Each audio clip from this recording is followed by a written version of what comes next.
that we are not talking about something that is still coming, it's something that is here.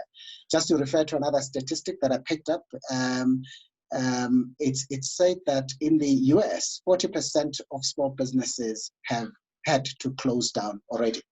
And now this is something that we still have to grapple with in South Africa, and we still have to find ways of measuring the real impact on business closure in South Africa of COVID, and we will be seeing this over time as we go through COVID. The next one, please. So yes, I'll stop here. I just chose a couple of slides, mainly to generate conversation and to warm up the room, and hopefully that will get you going and get you to chat amongst each other and maybe raise questions and possibly find solutions. And I know that Corey is going to be coming to say now, with all these big failures in business, how then to address, how to help entrepreneurs to come out of this winners. Thank you very much. Thank you. So you asked a good question that I'd like to reiterate, and the question is to the audience. So everyone in the audience, if you could share with us, please do, how is COVID impacting your business? Please just tell us that. It'll really help inform our discussion. But first, we're going to view a presentation from Corey van der Walt, the CEO of Matling Energy. So I learned this week something about Corey. I learned Corey started doing business, basically started with his first profitable deals when he was 5 years old. Some people are just born entrepreneurs. Corey, just to tell you a bit more about Corey, he has qualifications in electrical engineering, in commerce, and industrial psychology. And for the last few years, he has been running Matling Energy as the CEO.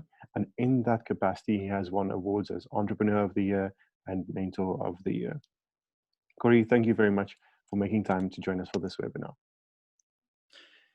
Hi, Sifiso. Robert, thanks a lot. Yeah, let's get started by, we limited our webinar to 45 minutes because I think that's especially when you do it during the day, we don't want to take up a lot of time, but we want to have maximum impact. And before I start my presentation, I just want to go back to we already have a few questions, and so I took the questions and I took two common things from it. And the two questions were, how do I distinguish myself so that I can be the preference of the clients? And secondly, where do I get money? So I've adjusted my presentation to talk to exactly that. So the first and most important thing is, all of us are consumers, are clients. And the first thing we need to ask ourselves, why do I buy a product? Why do I choose to support one company and not another company? What do I find attractive in some companies' approaches to me? And why do I select them? Because your clients will ask exactly the same. And sometimes what we need to understand is that clients, we are clients, and clients are not different from us. And so one of the things, and I want to go over to my first slide, is I'm always of the opinion that, and it's not a topic for today, is that you have to create mind models. It's like driving a car. The first time you get into a car, your mind model of driving a car is all over the space. You don't know what to do next. And 20 years later, well, hopefully not that long, 6 months later, you drive a car without thinking. You drive from home to work without thinking, because you've put a model in your head of how it works. So Robert and I had a lot of discussions on how do we explain business. And I had a look at a lot of business mentors. And I mean, I've been in business, like Robert said. My first business was before I went to school. I grew up in the fruit and veg environment. To explain a business, my model would look like this. Any business, the visible part of a business, will have people, product, profit, and process, or process and profit. But there are two fundamental pillars that I've added to my model. And this is a model I've done developing it. We're going to roll it out, and you'll see it quite a lot in future. I've added a pillar number one, which is called business fundamentals, because business are like sport. There are certain rules to qualify for a sport team. You need to understand the rules. You need to be good enough to play. You need to understand how to play, when to play. But I've also added another pillar, pillar 6, which is about my personal experience, tips and notes. And currently I'm sitting at about 60 of tips and notes that I've learned, and let's call it the unspoken rules. I mean, when you go to university, to technical university, to school, we don't always get schooled in business. And some people have a preference for business, and some people have less of a preference for business. So this is the way I see business. And today I just want to touch on 2 slides which form part of pillar 1, and it goes back to the questions that we received about how do I distinguish my business. So if I look at the questions quickly, the one said, everyone's digital. How do I set myself apart? I have a brick and mortar business. How do I go online? How do I take my business to another level? I would like to hearing perspectives on the way forward in South Africa. How do I uplift myself? How do I develop myself? And how do we get big companies to use small companies in the execution of their work? And then one is on funding, which I will get to a little bit later. The crux of the matter is to go back to firstly say, why do you have a business? A business, and if you look at the definition of entrepreneurship, it says an entrepreneur creates a business to take on risk and to receive profit in return for that. And the most important thing when you have a business, you are selling to a need, like you are buying a need. I always say all of us have money that we are willing to spend to make a problem or a challenge go away. So that's the first thing you need to understand. Whatever your business, if you want to work as a small SMME company, and again, as Robert mentioned, I'm with McLean, but I'm also involved in 6, 7 other companies. I play across the property space, the art space, the people development, entrepreneur space, but mainly in engineering and infrastructure.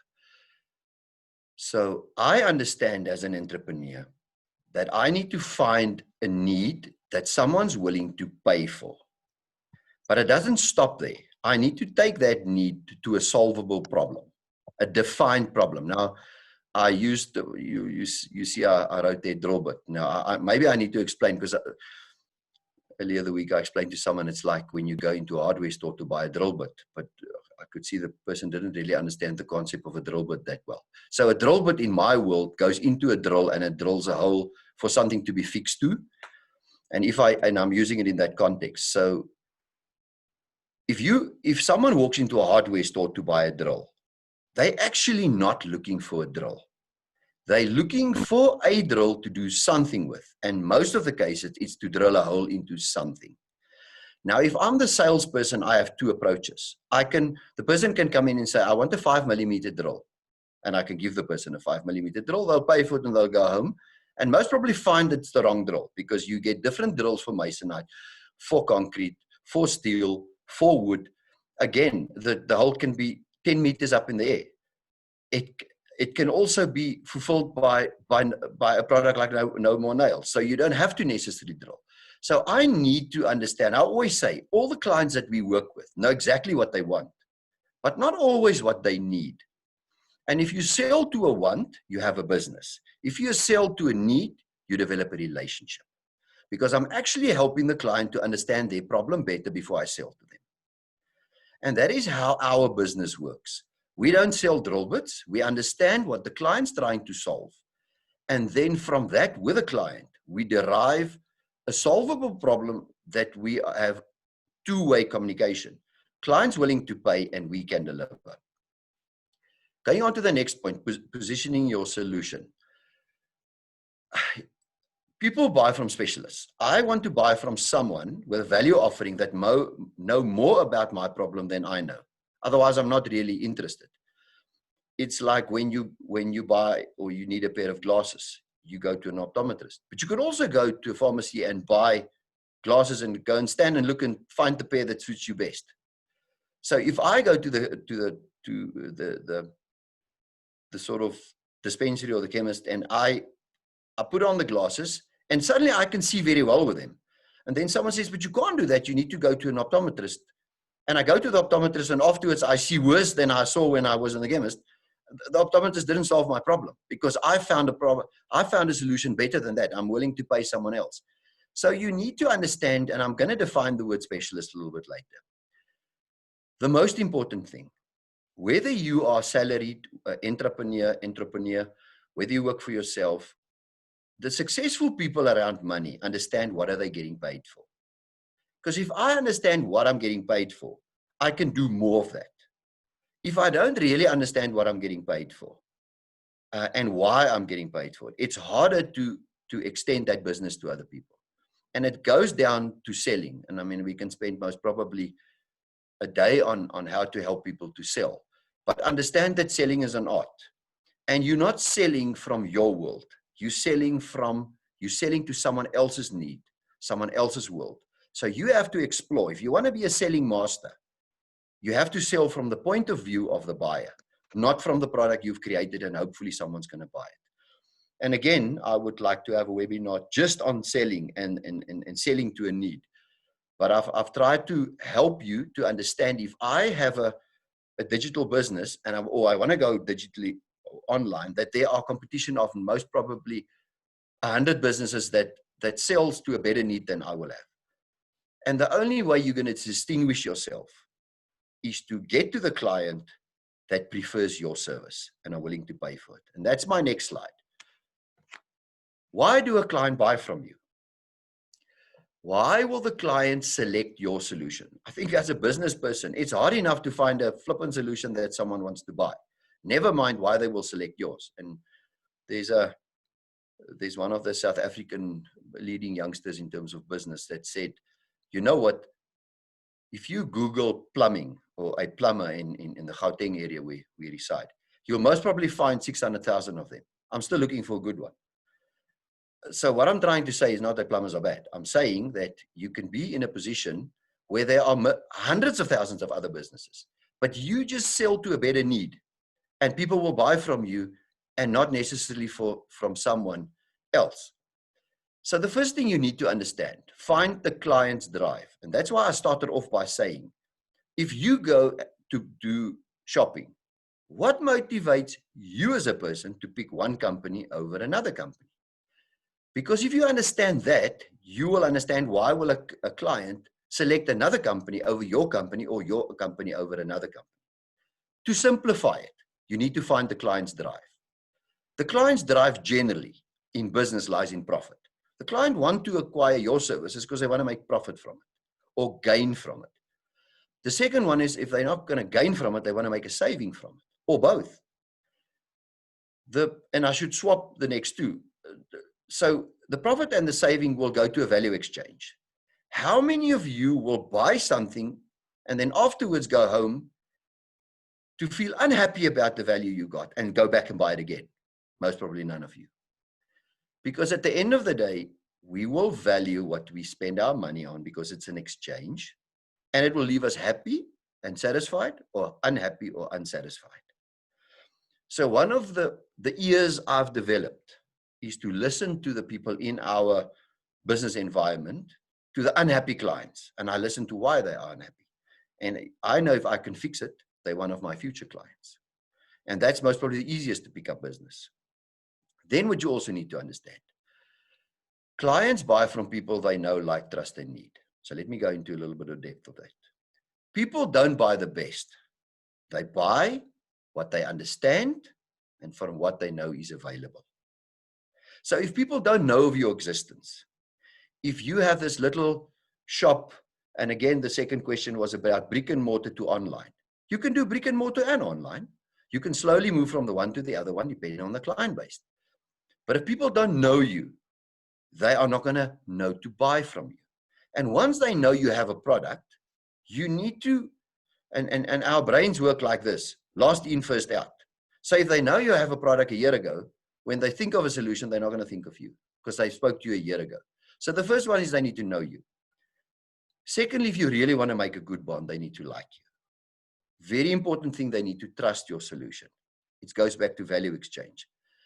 And the other one is they might know, like, and trust you, but they only need your product like 2 years from now. You need to drive the need. Now, I've done a little course at some stage where one of the leading experts in the world in selling says only between 1% and 5% of people know exactly what they want to buy. So they'll go to a shop and buy. I'm not talking food, I'm talking other type of products.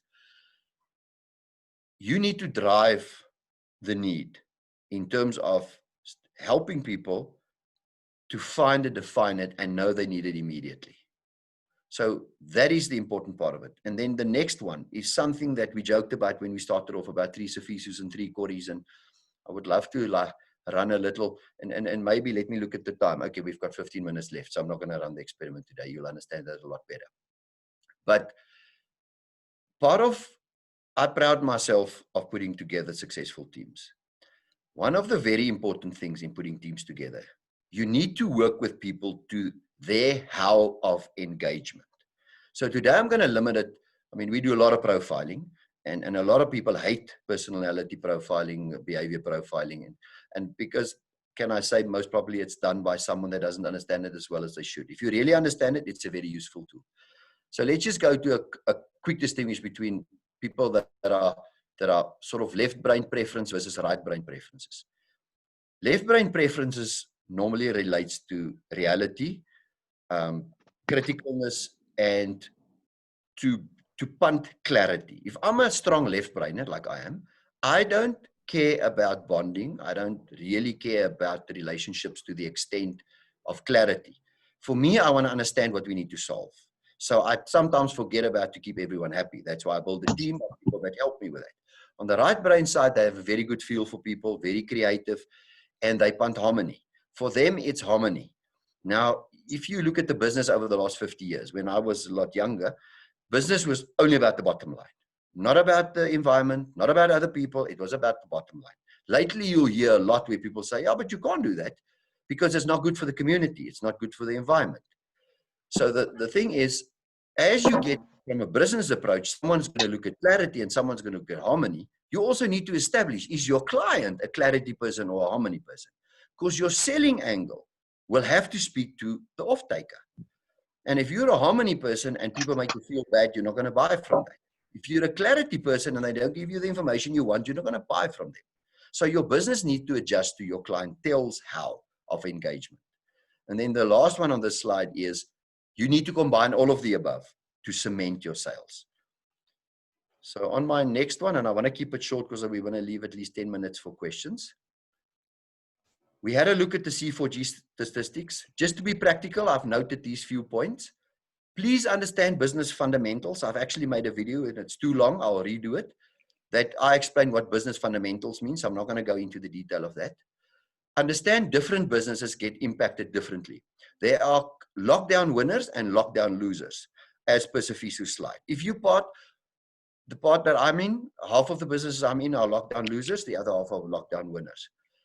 Also, there are barriers to entry. If you look at consulting engineering, where I spend most of my time, there are high barriers to entry. The bottom line is to understand the core of your business. What are you actually selling? From that, you have to have a strategy and a focus.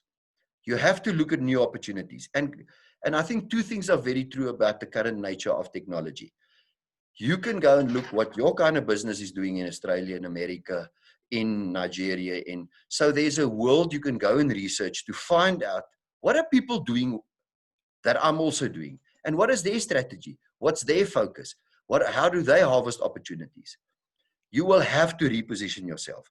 I'm a very big believer to say lots of little pockets of money. Have a lot of income streams. The next one, if people don't know you, visibility, get your business out there. Let people know about it. Let your community know about it. And that is where it goes to networking. Believe me, in business, it's not who you are, it's who you connected to. You have to go to your business. Even if it's people that you spoke to 5 years ago and actually said, no, I don't want to do business, go back to them. Go and speak to people. One thing I've learned from my studies in psychology, you're only as strong as your support network. And you only, to define yourself, look at the 5 people around you. Detail will go in on another day. Businesses now, you have to be both offensive and defensive. Offensive, get out there, do your business, be aggressive, get new clients. but understand your core business. Defensive, wherever you can save. And I'm not someone for retrenchments. I'm not someone from running away from your responsibilities. But when you're going to close your business, someone's going to get harmed. So rather, a good example, go to your landlord and say, can I pay 70% of the rent for the next 2 months just to help me survive? Remember, if you raise debt, it still has to be paid. But there are defensive measures where you spend less. Because remember, a business or a profitable business comes from the money that you make as revenue minus what you spend in your business. And sometimes we forget about to cut down on costs. Not going to speak about the VUCA environment, and you can go and Google it. It's an uncertain environment. But the bottom line that you need to understand is that it impacts on all of us. And then to conclude, the last one, understand where it was in the past, bigger, better, faster. It's now bigger, faster, flexible. It's not the big eating the small. It's the fast eating the slow. Make sure your business is lean and mean. Make sure if you have to spend a cent, that you get value exchange for that cent. When you sell a service, make sure that service also qualifies, that who buys from you knows that they're getting the better of it. So in short, that's what I want to share in response to the questions we've got. And let's go for questions. If we don't have anything, we can go for the questions that's been distributed so long. Robert, sorry, I went a little bit over my time, but I want to help people to help themselves. Yeah, thank you very much. Well said. To start off with, I'd like to just pose a question to you, Corey. So in Sifiso's research, he found that one of the biggest impacts in businesses over this time, the likely effect for most businesses is that they'll have to change their business model. 35% of businesses surveyed said, we'll have to change our product offering or business model. Corey, what is your thoughts on that statistic? Robert, I think the benefit that I had was I started my first business by buying and selling fruit. So I never, as a youngster, thought of the word business. To be honest, I didn't even know there was a word called business. But what I did know was that I had to buy something and sell it and will have money in my pocket when I'm done. And isn't that the basics of business? So if you look at your business model, am I buying something that I'm selling for profit? Or did I get lost between the money I've loaned or borrowed for my business, plus what I get on the sideline, and I've just mixed it so up that I don't understand my model. So going forward, if you understand your business model should speak to a client's need, it should be your core focus. You should be some sort of expert in it. And that whole model, and it goes back to only one word, ROI, return of investment. I'm investing time, money, effort, other people's lives into some form of return. And if your model doesn't give you the return that you want, you need to find that with focus. So, and I hope I've answered your question. If I'm not, just rephrase. I have a follow-up question for Sifiso on this theme of changing product or service offering and changing business models. In the questions that we received from the audience as they signed up, it seems like there's this perception that people have to move their shops online. They have to start incorporating more digital aspects into their business. Sifiso, in your research, do you have any more information for us on this theme of digitalization and how that helps with business success? Yeah, thanks, Robert.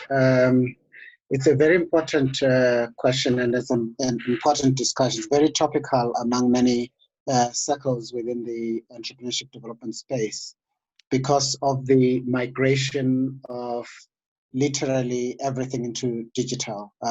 We are having this webinar sitting in the comfort of our homes. Most of us, we are not in offices. We a couple of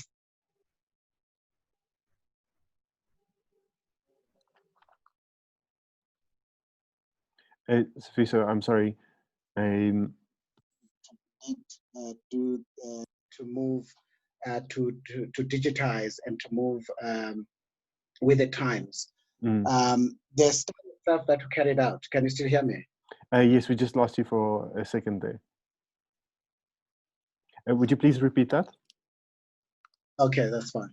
The study that we carried out, the study that we carried out did not perhaps dig deeper to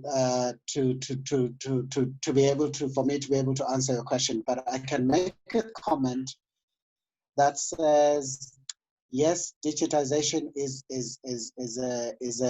a must, and it's going to be actually affecting all businesses across the economy. But I think should not be a knee-jerk reaction. I think every business requires proper examination of the type of business they're in and the type of client, like Corey said, the type of client and the type of need you're addressing. And you need to get proper advice in terms of what. So it's not just a knee-jerk reaction, because there are certain businesses that can do that transition pretty smoothly, but it's not every business that should make that decision rather abruptly. Absolutely right. Yeah, absolutely right. So the next question is for Corey. One of the attendees was asking, they were specifically speaking about their sales process is to go door to door selling. And I don't know if that's just a metaphor or if they physically go door to door. And a lot of people are in this position that their business development processes have been largely centered around networking, going to conferences, getting introductions, and so on. So this person was asking, how can they adapt and keep making sales at this time?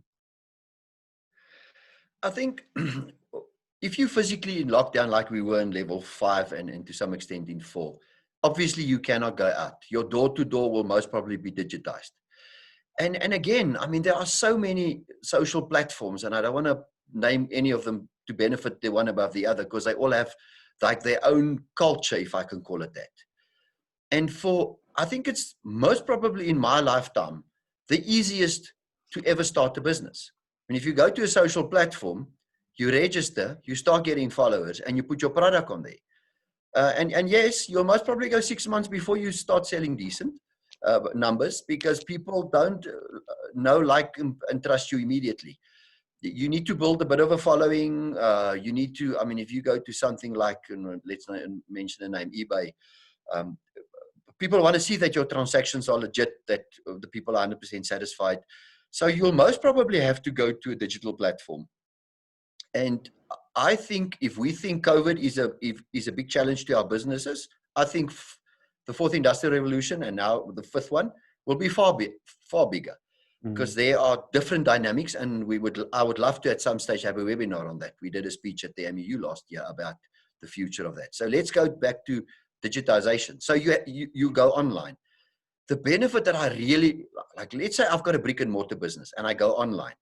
With my brick and mortar business, I cannot see the behavior of my clients. I can. If someone shouts at me, they're obviously not happy. If someone writes me a letter that they're happy, they're very happy. If you go online businesses and you have a website, you can analyze each client from where are they, their language, their buying patterns. So what I've found with digitization is we get absolutely, I mean, we're on a webinar today. I know how many people are logged in, who's logged in, where are they from, where in the world, how do we support them? One of the benefits of AI, artificial intelligence, and digitalization is that we get to understand behavior patterns of our business.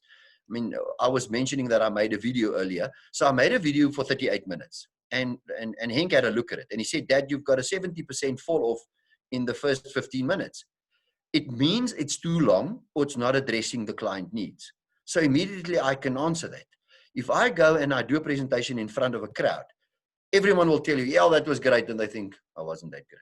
Because as humans, we're not always honest about that. So what I'm trying to say about digitization, door-to-door selling, when you have a brick and mortar business and you start slowly putting it online, you'll most probably find better feedback from your clients on how to sell and self-education of that.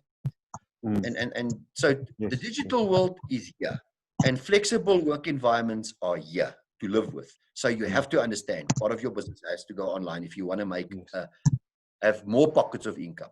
Yes, well said.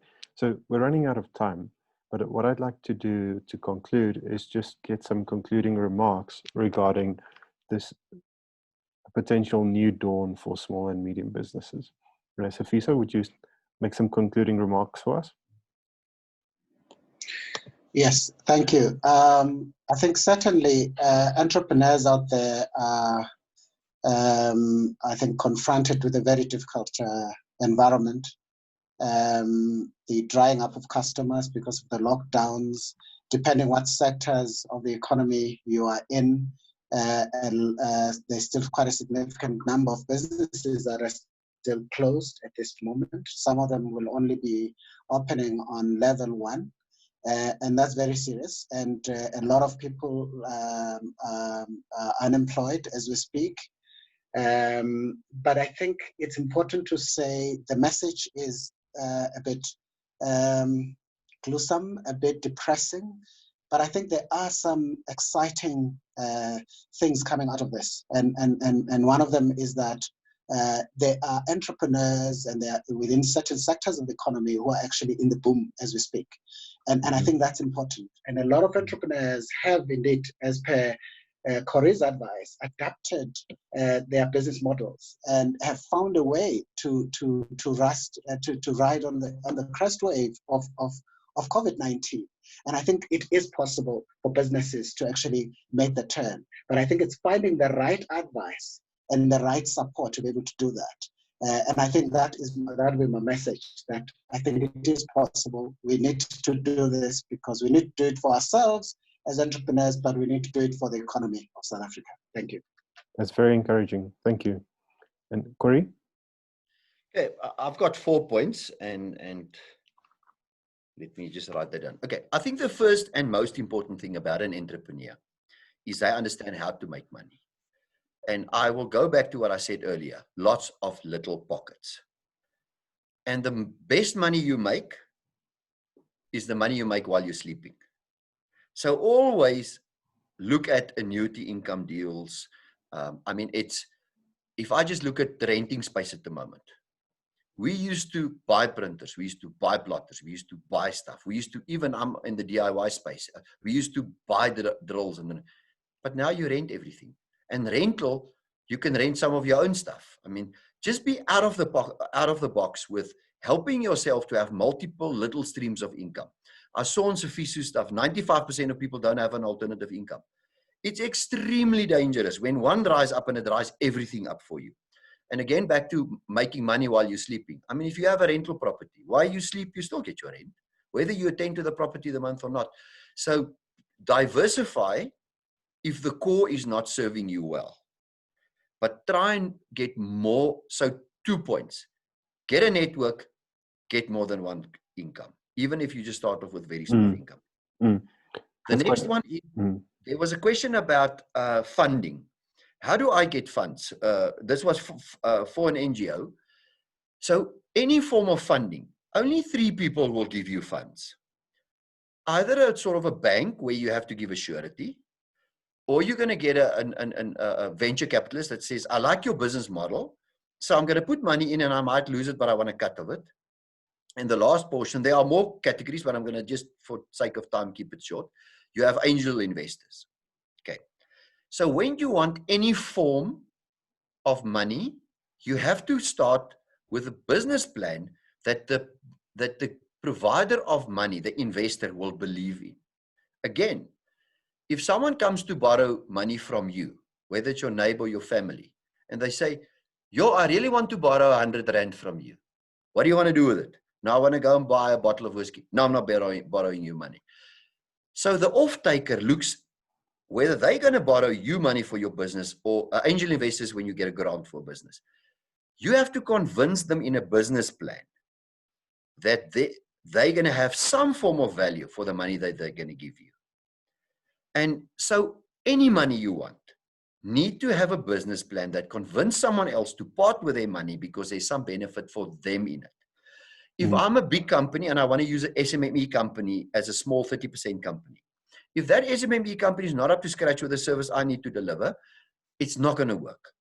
If I want to start a business, I mean, I get lots of proposals for people to start a business. When I look at it, 70% of the money they want to borrow or want, it's salaries for themselves. I'm obviously not going to give them money. So when you want money, write a business story and a plan that someone is willing to part with their money, to give it to you, to go and spend on their behalf, believing they've done something worthwhile for it. Mm. In the case of a bank, they don't want to be convinced. They'll just come and take your house or whatever you gave up in surety. A venture capitalist will have to believe that your business will be successful. An angel investor want to feel I've helped someone who's really got the opportunity to build this business big. That's why I'm plowing money. Finishing off, Robert, last one, the way forward. I trust this is the first one of our webinars. We discussed as a company that we'll put money towards sharing and giving back by having a webinar once a week on these different topics. As you can see today, we've really, even from Sifiso's side and my side, we've just scratched the surface. If I look at the statistics, it's horrific. I mean, yesterday I listened to one of the big investment houses. 75% of small businesses, especially small and micro businesses, won't come back. If I remember correctly, they said that's about 18% of the employment of South Africa. So the impact is massive. If we do not understand that this economy must look after all of us. And for those who are successful must do one or two things. Either give money to help the smaller companies or give advice. We do both. And going forward, please join us. Please pass this message to your friends. Let's start an interactive thing where we can help small businesses with their questions. And today, if we just touched the surface and we didn't really help you well, we will continue with this till we find the best way to serve small businesses, because those businesses also buy from us, like we buy from them. Thank you. It's helping each other. Thanks, Robert. Thank you for sharing your experience so freely. And Sifiso, thank you for sharing your research. This is a really interesting conversation. Thank you everyone for attending. If you have more questions, please find us on social media. You can search Pulse Empowerment Solutions, Corey van der Walt _Sifiso. Sorry, _ CEO. Sifiso, are you also on social media? Yes. And your tag is it Catalyst for Growth? Yes. So thank you, everyone. We hope to see you in the next webinar. Have a good day further. Goodbye. Enjoy. Thanks.